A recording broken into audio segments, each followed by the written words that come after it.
Okay, good evening, guys. Welcome aboard out there in Skype land. And to our live audience, we're still waiting for more people to come. But we will begin. And we're going to start with part 2. And you know what I think I forgot to do for myself? I did not print off, I did not print off my source sheet.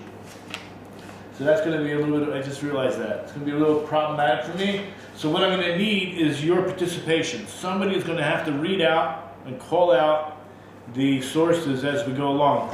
Now I put a line, I don't know where it starts. I think we're on 7 or 8. There's a line, which means that's part 2. And the part we're going to deal with is in chapter, I think it's chapter 17, verse 23. We're dealing with Aaron's rod, as my wife likes to call it. The staff of Aaron of the house of Levi blossomed. It brought forth a blossom, sprouted a bud, and developed almonds. Okay, so we said that's chapter 17, verse 23. I'll read it in Hebrew.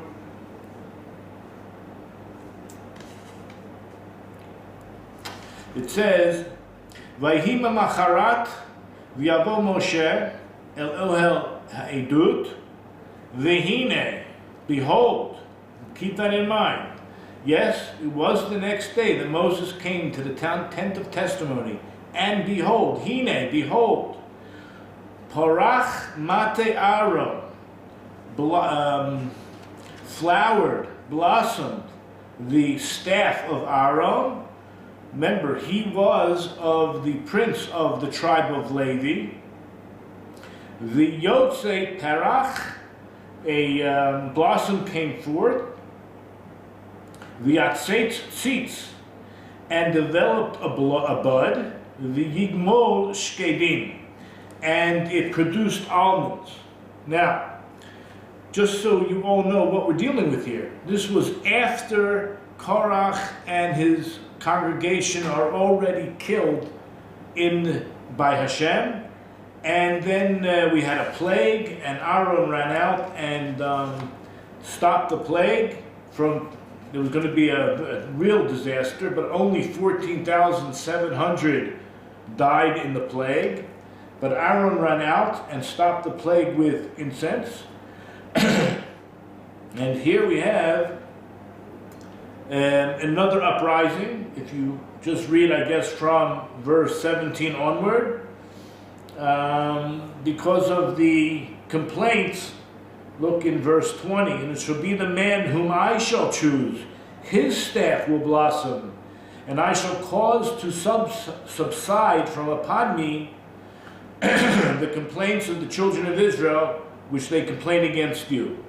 So Moses told them to take a staff from each one of the tribes, put their names on it. Aaron's staff would be in the middle, and it would only be the next day, that's our verse, that they would know the answer, who's going to be the chief. And Moses came to the tent of testimony. Behold, the staff of Aaron of the house of Levi had blossomed. It brought forth a blossom, sprouted a bud, and developed almonds. So now we are going to discuss it in more detail. This is a really interesting piece, and I'm not sure if we're going to be able to get to the earlier part that I had prepared, but we'll spend time here. This idea that the Kliyakar brings down right away, he says, Remez ki lo lemare eine ha'adam yishpot Hashem. This hints to the idea that the judgments of God are not for our eyes. The judgments of God, a man is not able to perceive. Ki im nira echad eitz yavesh bli lach luchit mayim. Think about it a second. What is this staff? This staff is a dry piece of wood. And that dry piece of wood was able to produce a bud, a flower, and almonds. How is that possible? Guys, a little bit of input here. How is that possible? So too, when it comes to Torah and wisdom, Torah v'chachma, HaKadosh Baruch Hu mafricho, God can cause to produce from a dry stick, like we are, just like a dry stick, some of us, maybe I'm only talking about myself here, a dry stick, God can cause one to flower with abundance when it comes to Torah and wisdom. But guess what? The opposite is also true. V'chein behefach. So we find out in Ezekiel, if you turn to chapter 17, verse 24 in Ezekiel, Yecheskel, God says, well, I only have here the one verse, but I think I brought more than one verse. But I have dried up a moist tree and made blossom a dry tree. Hoshavti eitz lach, I have caused a moist tree to be dried up. V'hifrachti eitz yavesh, and I caused to blossom and to flower a dry tree. Now it's very possible Shemisham Shenimshach HaMakor, that this is actually the source. Shekol ma shahaya b'mikdash, that everything that ever came and touched the mikdash, hayim alavle v'oisik peiros, became blessed with a blossoming and caused fruits to produce. Even the name, one of the names of the gold that is used in the Beis HaMikdash is called Parvayim. Parvayim, it sounds like it means parv, like not milky and not meaty. Parv means neutral, but here it means from the word peru uruvu, pre, fruitful, that the gold itself is called fruitful. Like you think about some people that have a golden touch, right? So by going into the Beis HaMikdash, you became very successful. V'yotzei perach, what did the verse say? That a blossom came forth. Ze haya siman lekonim katanim. In a Mishnah, in Gemara Yuma, it talks about the Kohanim who were young, who kept the Kohen Gadol up all night. They called them Pirchei Kahuna. In fact, when you have a choir of young children, the name Pirchei usually is attached to the name of the choir because it means the young ones. So when it says the Yotzei Perach brought forth a blossom, that means the blossoming ones. Those are the young Kohanim. V'yatzeit tzitz, and sprouted forth a bud. This is a siman to the Kohanim Gedolim, to the high priests. Why is that? Because they wore on their forehead a thing called a tzitz. And a tzitz was engraved or cut out with the name that said holy to God. So, noisim tzitz nezer kodesh. The Kohen Gadol wore a tzitz as a holy crown. The Yigmol Shkedim, it says it developed almonds. What does it mean it developed almonds? B'schut v'yarat el toch hakahal.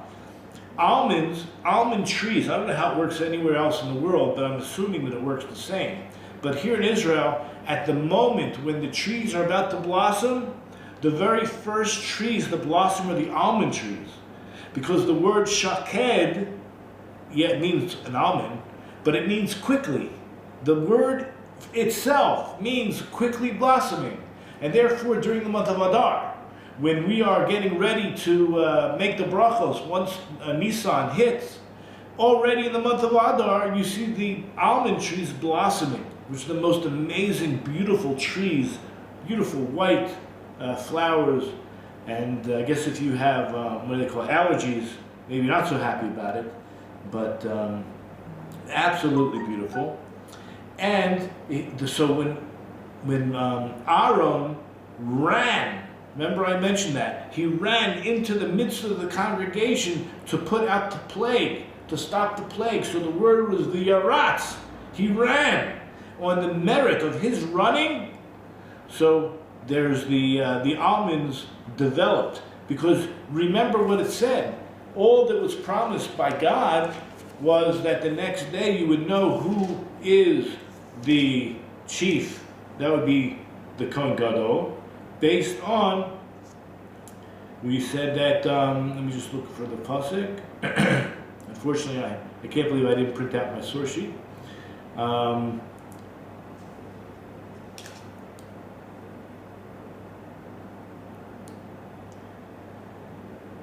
So it's verse 20. It shall be that the man whom I shall choose, his staff will blossom.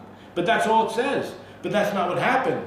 Not only did it blossom, but it sprouted buds, and it also produced almonds. And so he says, on the merit of Aaron running out into the congregation, kedei lahatzir hamagefa, in order to stop the plague. Now you should know also, there is another idea that we say that Kohanim, the priestly class, are very zariz. Zariz means fervorous, full of dexterity and quickness. B'schut Kohanim zrozim heim, kigmo yodo heishiv lo lahatzmiach shcheni. In the merit of the fact that Kohanim are so passionate, it's very important. Passionate, quick.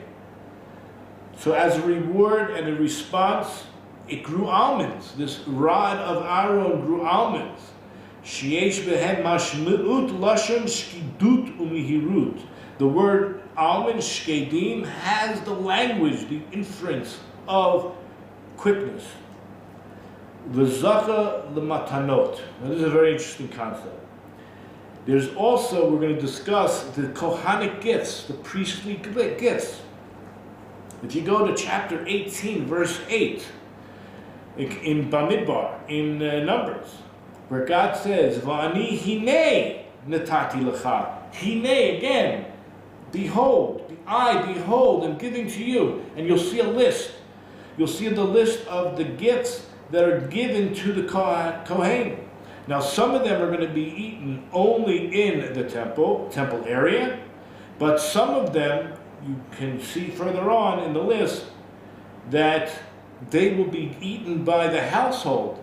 If they're eaten by the household, it means that they don't have to be eaten in Jerusalem. They can be eaten by the wife and the children of the Kohen in his home. But think about the word hine. We already saw hine twice now. The lashon hine, the language of hine, teaches about the whole concept of quickness. On one level, we're going to see. Rashi says in Parsha's V'yeshev, if you look in chapter 37, verse 13, where I believe this is where Yaakov asks Yosef to go and find his brothers who are in Shechem, and his response to his father was, Hineni, here I am. Rashi says there, it's a language of anava v'zrizus. It's a language of humility and quickness. So not only did he do what his father asked him, even though he knew he was going to be in danger from his brothers, he did it anyway. And he did it with a lot of passion. Now Rashi explains the word hine means besimcha. Besimcha means happiness, joy. Now, before we go a little bit further, if you see somebody doing something with a lot of passion, you could already tell that that person enjoys what he's doing. Like, why else would he be doing it? Well, okay, there are going to be exceptions to the rule. But basically, if someone is besimcha, it means they're passionate about it, or if they're passionate about it, it means they're happy doing it. Now look in this is in Exodus, chapter 4, verse 14. When God says to Moses, your brother is going to come and greet you. Who's his brother? Aaron. And who's Aaron? Aaron's the older brother. Can you imagine? I don't know if you have any older siblings or younger siblings, but when you have a sibling who's older and they get married first, or let's say the opposite, the younger child gets married first, so there's a little bit of what's going on here. Here you're talking about Moses is the younger brother, and he's appointed a position of authority.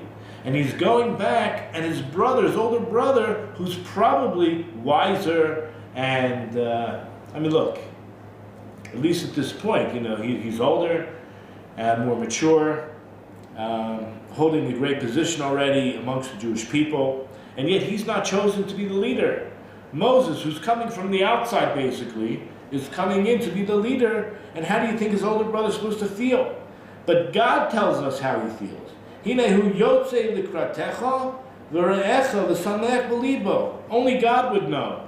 But it says that when he sees you, he will rejoice in his heart. So obviously, God knew what's going on in the heart, but he's coming out to greet you, and he's sameach b'libo. But it says hine. Again, the word hine. And the reason for the matter is, the word hine is a lashon of zrizus. It's a language of doing something quickly or something doing with passion, or the combination thereof, and very carefully. The kol mashad moiseb is zrizus. Anything that a man does, when I mean a man, a person, does with fervor, vaday hu sameach ba'asiyato. Certainly he is happy doing it. Just like Aaron was happy to greet Moses.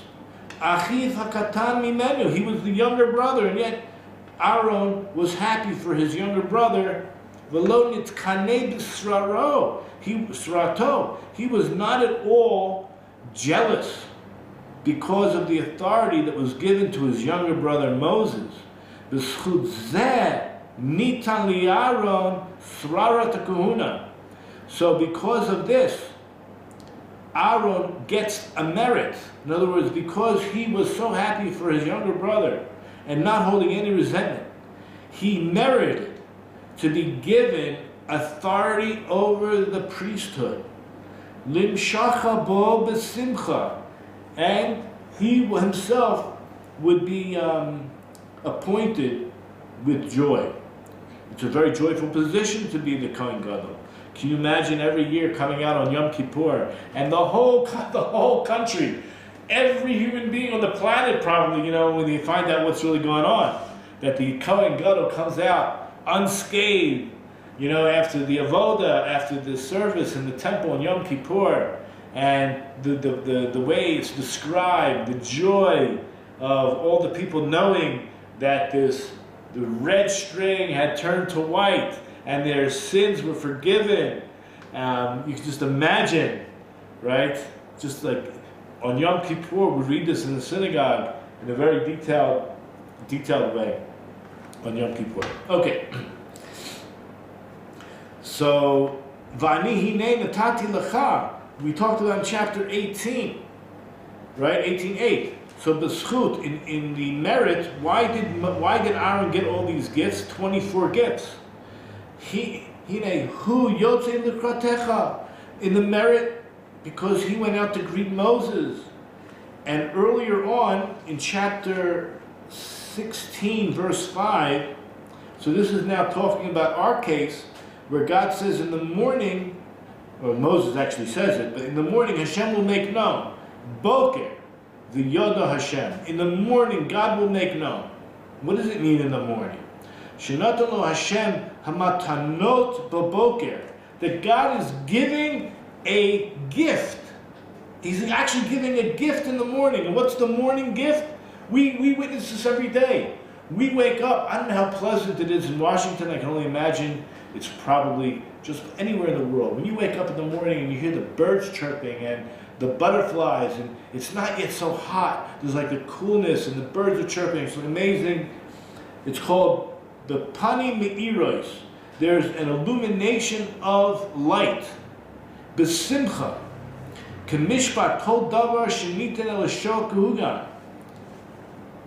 It's not only that we're going to talk about soon, that on the Kohen Gadol, he has a breastplate. It's called the Urim V'Tumim. The Urim V'Tumim is how do I describe it? It's a breastplate that has the stones of the different tribes, and it was prophetic. So the king could ask, the prophet can ask, the Sanhedrin would ask, what a certain, are we going to, let's say we want to go to war. Are we going to be successful or not? Because maybe that will help determine whether we should go to war or not. So the Urim V'Tumim would light up. It would give answers from heaven. It was prophetic. So, K'mishpat kol davar hiniten ashel kahugan. Chazal tell us in the merit of Re'echa Samek V'Libo that when Aaron greets his younger brother Moses, he's going to be, you'll see that he's going to be happy in his heart. He's Zachal L'Choshen Mishpat Al Leiv. He merits this breastplate of judgment that sits on his heart. Lefi Shenemar, because as it says in Tehillim, so I don't have the whole verse, but in at Psalms 25 verse 9, Yadrich Anavim B'Mishpat. This is talking about God. He leads the humble with justice.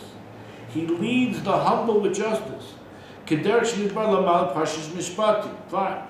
V'derech Zeh Anava Lo. So remember we said Hine means also Anava, like Yosef. And Anava means humility and with joy. Shesameach al Srarat Achiv. He was happy. He was humbled. And he was happy about the authority that his younger brother Moses had.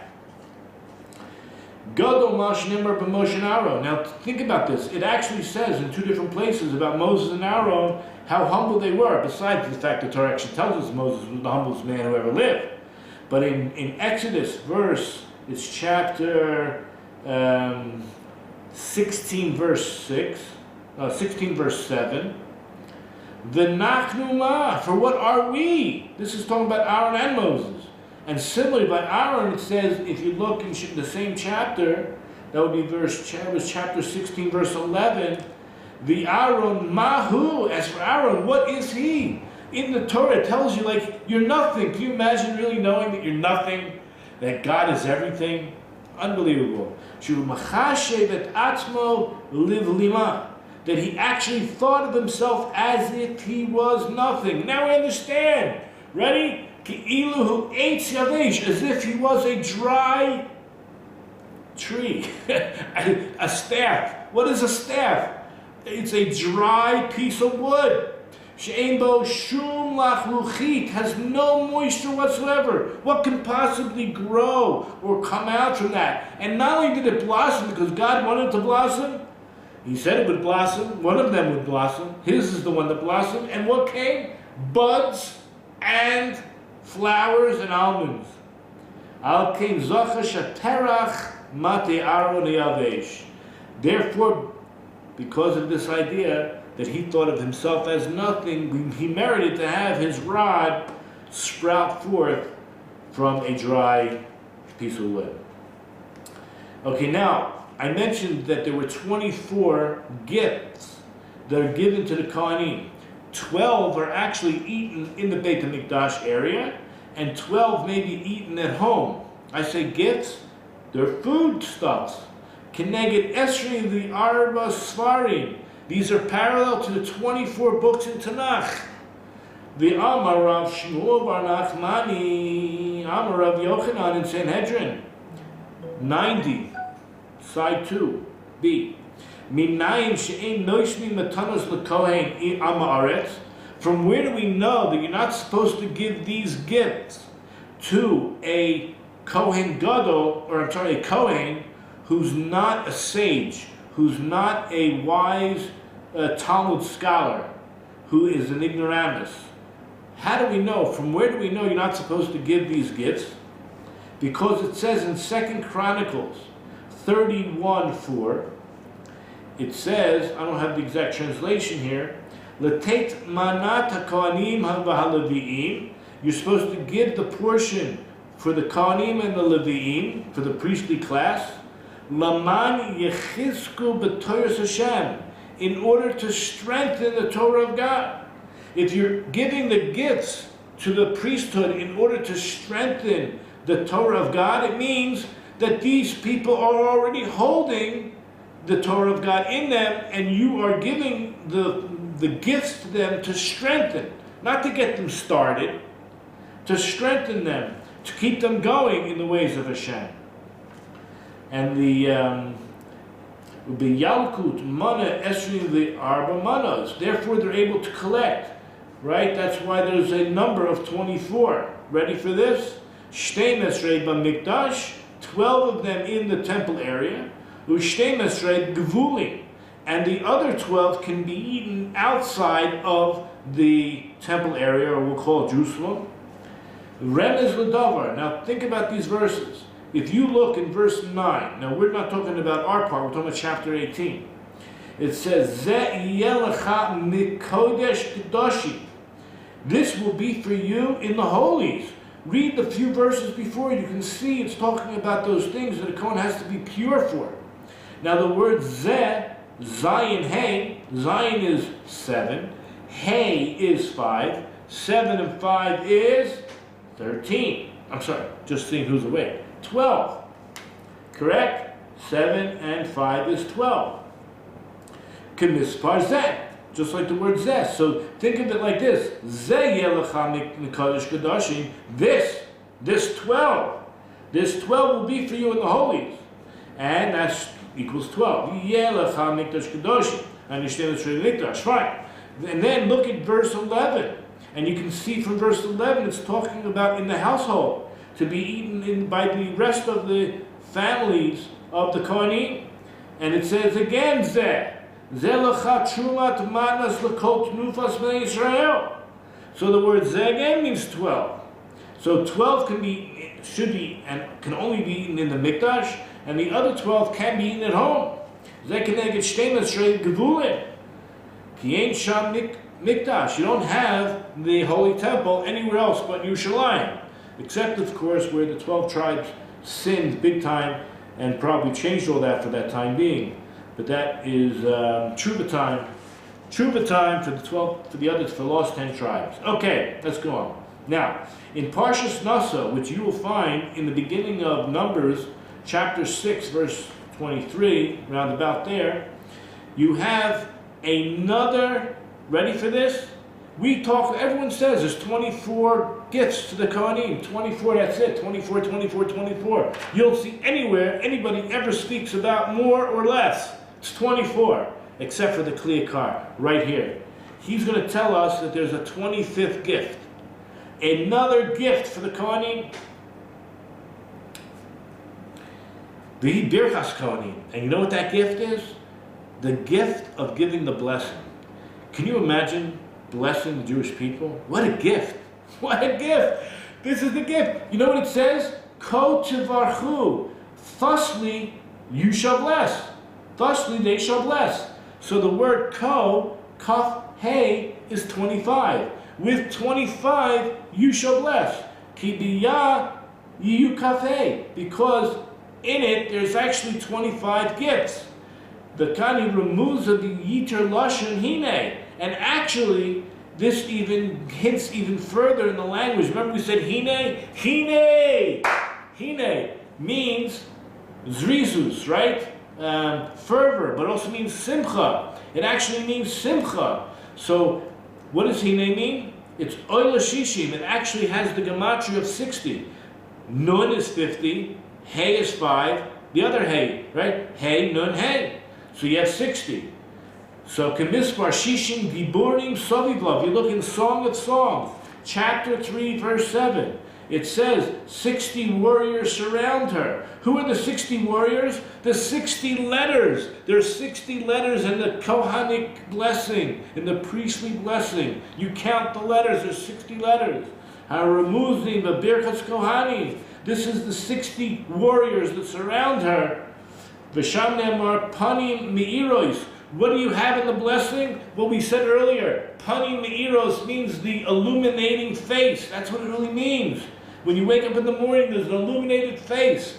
But here it says, Ya'er Hashem panav elecha.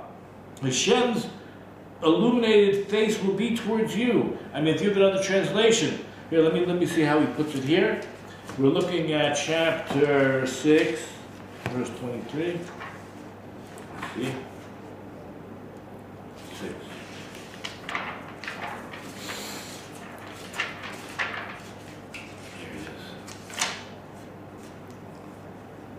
May Hashem illuminate his countenance toward you and endow you with grace. Isn't that beautiful? And Rashi says,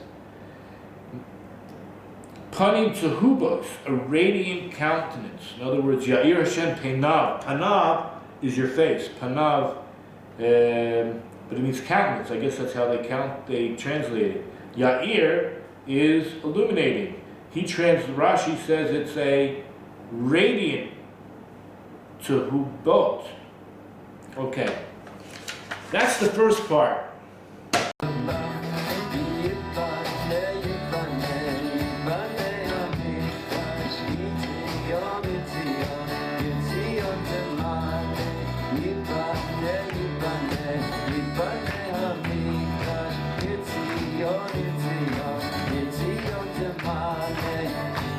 Shama Shir